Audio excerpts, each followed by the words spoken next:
Welcome to Kenton Teaches. Enjoy the video. In this video, I will explain how to use Binance Spot Grid Trading. This automated strategy helps you profit from market volatility by placing multiple buy and sell orders within a defined price range. It's designed to capture gains from small price movements, making it ideal for sideways or choppy markets. You set the parameters, and the bot handles the trades for you. To begin, log into your Binance account and find the Strategy Trading section under Trade. From there, select Spot Grid.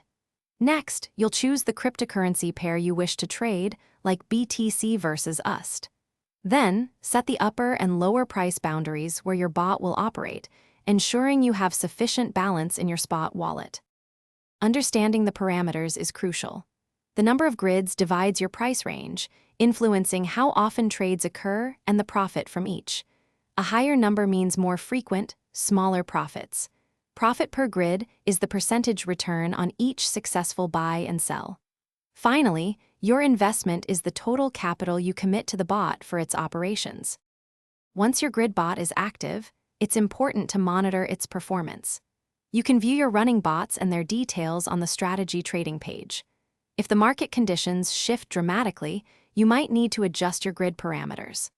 Also, be aware that if the price moves beyond your defined upper or lower limits, the bot will stop trading, so consider ending it if this occurs. Thanks for watching. Please subscribe if this video was helpful.